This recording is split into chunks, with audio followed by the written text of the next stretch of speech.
a few pounds lighter so he could be faster. And damn, would that have played in his favor if he would have actually done it. Instead, he comes in a pound heavier than Triple G and then like 2 or 3 pounds heavier the night of the fight. That doesn't play out right in your game plan against a guy like Triple G. Look it, for those that think Triple G took a lot of punches and looked vulnerable last night, I tell you this. When you have a punching machine like a Triple G and Antonio Margarito, when he used to have the cement in his hands, a Julio Cesar Chavez, a Duran, these type of fighters, these face-first fighters, these pressure guys, you know when they're actually getting hurt is when they take steps back. I do not give a shit when Triple G is getting punched in the face, walking right through it, smiling, telling Kell Brook to bring it. He's bleeding. He's got a bloody nose. It doesn't matter. Until I see that pressure fighter actually back off, that's when I'll say, damn, he's getting to him. Oh, no, these punches are... Until then, this is what these men do. This is how they fight. This is how they get paid. Not every time a fighter's in the ring does it have to be pretty. Triple G walked through Kell Brook last night like he was a nobody, and he should have. That's what he was supposed to do. He's the middleweight champion of the world fighting a welterweight. Now, if you want to give him some slack on fighting a welterweight, you got to stop when you look at the success, the financial success of this fight. This fight was played in America, trending, played in the UK, trending, played in Mexico, trending. This fight did 100,000 seats at the box office. It's success, success, success. That's why this fight was made. When the fight first got announced, I was very disappointed. When the fight sold out in 13 minutes, you can't be. Last night, what I seen, those guys are stars. Triple G's a mega star, and Kell Brook is way bigger star than I ever gave him credit for. Now, I told you people, he was not going to fight Spence. The Spence-Brook fight, now that you see how good Kell Brook looked against Triple G, could you imagine what that fight would have been at the welterweights? Spence versus Brook, two of the highest quality skilled fighters in that division, would have been facing off at undefeated fighters. But no, didn't happen. Spence will continue to fight PBC guys. Kell Brook now says he wants to be a junior middleweight. And why not? He doesn't have to lose weight to starve himself to get to 147, and he looked fine as a middleweight. Now, at the end of last week's show, I told you guys they were going to save their investment. And damn, I didn't know the investment had that kind of market when the fight played out. Kell Brooks is a star. As soon as his corner seen he was getting hurt to the point where they thought, look, they're saying right now that his eye is fractured, right? They might have saved it. They might have saved his eye last night, meaning they saved his career. That's why that white tail was thrown in there. They know they're going to tell all of those 100,000 people that came to see Kell Brook, look, he was way in over his head. We're going back to junior middleweights. We're going to go after Saul Alvarez. Saul Alvarez better watch out on fighting Kell Brook at 154. If I was Saul, I would start talking to 160 all over again, because you're going to either have Triple G chasing you or Kell Brook. And right now, Lee, the style of Triple G matches better for Canelo Alvarez than Kell Brook. Kell Brook he'll put hands, I think, on Canelo if they get in the ring, especially if his fan base comes and supports him how they supported him this week. Triple G, he showed us. Come on, he's 34 years old. He stands in front of you. He doesn't really move. Canelo's going to land his heavy bombs. That fight is still the cream of the crop. Yeah, but I don't, again, does Canelo have the weight behind the punch to actually do something? We know he's a power puncher. We know... No, we don't. Oh, come on. What else does he throw, Lee? Okay, when did that occur? Lee, he is a power puncher. Hold on. Lee, all you have to do is watch Canelo fight. He throws nothing. I get he that. Throws nothing but when was the last time that you were when he actually did that? Like, he doesn't do that now. He knocked out Khan with the right hand. He knocked out Kirkland with the right hand. But we knew Khan had a glass jaw. No doubt. But you're saying, when's the last time he put a man unconscious? But that doesn't mean shit. Yes, it does. He is a power puncher. He has touched two guys with one hand, one shot, and put them to sleep. When he fought Carlos Baldomir, he touched him with one hand and put him to sleep. The guy has power. But he doesn't fight that way Not anymore. only that, Canelo Alvarez has power for 2 minutes. That's it. That's why he's always tired, because he throws nothing else but heavy shots. Saul Alvarez, I've said many times, he has fought in so many B-average fighters that he expects when he lands, you go down. That's what he's done his whole career. He's done it for like 16 years. Why should it change? Well, when you get to the better opposition, when you're fighting guys that know how to go 12 rounds and know how to stretch out a fight, you got to do a little bit more than just hit them, a few times every round and expect at some point they're going to go down. That's his greatest flaw right now. His power will touch Triple G. Triple G will touch Canelo on style, on paper. These two are the best fights still for the middleweight division. Billy Joe Sanders, Chris Eubank Jr., you guys can all take a back seat when it comes to what two styles would make a hell of a fight. And I think last night that was proven. Triple G, like you said, Lee, he loves to take the punches of the other guy. Oh my God, when him and Canelo start exchanging, it's going to be something to watch. Now, what else is going to be something to watch is the last minute of every round, because that is probably when Triple G is going to take over that round.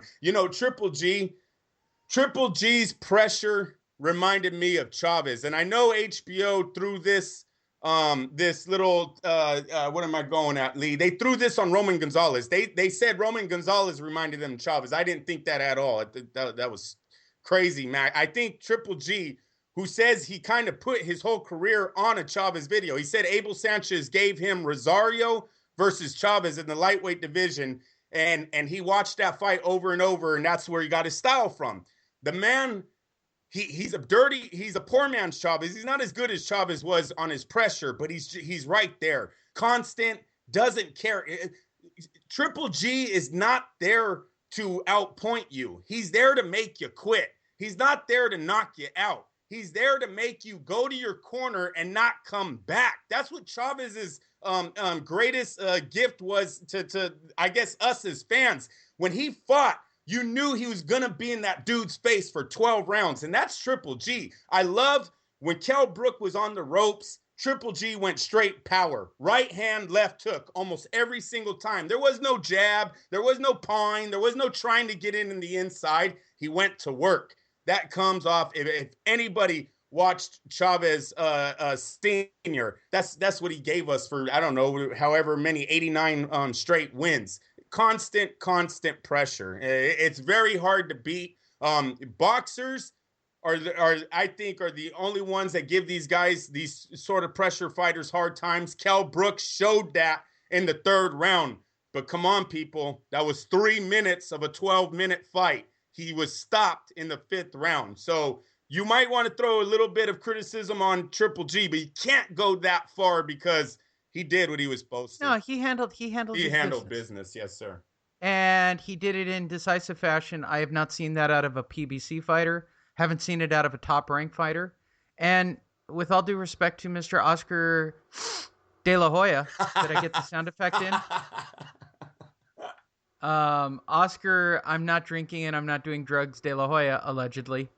Because clearly he thinks Canelo, the sun rises and sets on Canelo. And it's getting bad. I think I put it in the news, but the excuses now, Lee, are just, it's ridiculous. With all that said, the one guy in the last, okay, let's just go with 2016. The person who handled his scandal most effectively every time he's put into the ring is Gennady Golovkin. And you know what? He's literally should be the number one pound for pound guy. There shouldn't be a debate. We're going to talk about the guy that everybody is making the guy at number one. And I'm not exactly sure why, because if you do it based on the quality of opponents, am I wrong? It should be Golovkin, hands down, right? Yeah. Are you saying matched up with Roman Gonzalez? Yeah, yes, like they're the only two that are in debate right now for pound are Chocolate and Triple G, yes. Right? That's it. Sir. That's the whole discussion. Yes. And in Roman's weight class, and again, if Roman was so great, how come he doesn't have all the belts? I don't want to be a dick about this, but how come he doesn't have 3 or 4 or 5 belts? Right. No, I mean, I'll just go with something simple. Oh, nobody wants to fight him. Nobody wanted to fight Triple G. He fucking beat down the door until he got all the belts. And real fast before we get to Gonzalez, I loved how Triple G threw a shot at Saul Alvarez last night. When asked, who do you want to face next, and given the 3 opponents of Canelo, Eubank Jr., and Billy Joe Sanders, Triple G responded, I want all of my belts. I'll take Billy Joe Sanders. I want all the titles. And that's a shot to Saul because he didn't even have to fight you, and he's considering you a loss. Don't you understand that? You gave him the belt. Fuck he need you for now. That was a great shot to Saul Alvarez. It was. So Gennady Golovkin wins TK in the 5th round. And again, I cannot stress it enough. You should listen to the show. You should sign up. I made you money last night. Told you to take the unders. Told you to take the KO. Said it wouldn't go 6. It went 5. Wait. Hit that one out of the park. But that wasn't really a hard pick for me. That wasn't like, ooh, tough one. Right. Also, last night, HBO, their little train is hitched up to the Roman chocolate Gonzalez, whatever that is. Like, I don't even, like, literally one day, everybody just decided that this flyweight was the pound for pound best guy. I know, and I'm right? not disrespecting Roman Gonzalez. He's a great, maybe iconic flyweight fighter. He might be the greatest flyweight of all time. And I'm starting to agree with Teddy Atlas. At the end of the day, he's a flyweight. Ricardo Lopez would have destroyed this guy. And I don't want to be a dick about this, but you stuck his ass in the middle of Los Angeles at the Forum. You could have dropped the prices on tickets down to about $12, which, by the way, the upper ceiling seats you could have bought at a relatively inexpensive price. You could have went out in LA and collected enough cans to get yourself a seat. Was that shitty on my part? And by the way, I'm from Southern California, so everybody calm down. And I grew up in Montebello or East LA, however you want to refer to it. Look, you could have scraped together enough money to go to this fight, okay, if you really thought that Roman Gonzalez was the next coming of Jesus Christ. And they sold 7,000 tickets for this fight. 7,000 fucking tickets. Are you kidding me? That's insulting. Yeah. You could have held this fight at the Olympic Auditorium. That's how bad this was. 7,000 tickets. I suspect that if you were standing around the Forum when they went on the air, you would have been handed floor seats. That's what it looked like. They did a great job of filling the lower bowl. No, what you do is you take everybody from upstairs and you bring them downstairs, or you move the upper bowl down, and they can black it out too, which they did. There were 2 fights on that fight card. They were both on HBO. Everybody handled their business. Okay, Kamegai TKO Soto Karass in 8. That's expected. I expected that to happen. I'm glad we woke up this morning, Lee, and Soto Karass was not hospitalized. He looked really bad. Again. He looked really bad at the end of the fight. His eyes were really droopy. It's almost that look on a fighter's face right before they collapse. I've seen it many times in the ring.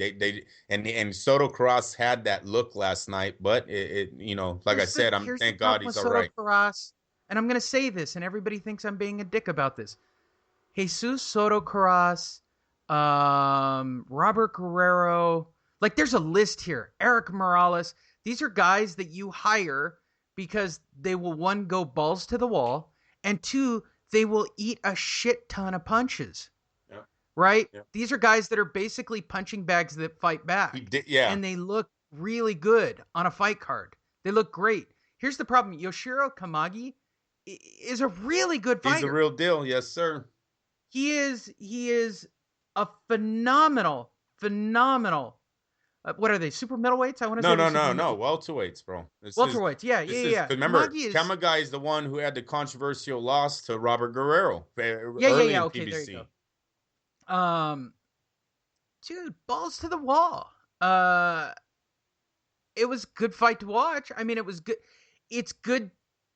I don't even know how to say it. It's good action, but there was never a doubt about Kamegai, however you want to say it. Yoshihiro, which is the way I prefer to say it, he's a great welterweight. He's a great fight for Canelo. he's a great fight for a lot of guys. He's not PBC. do well. He'll be on the PBC. I think train again.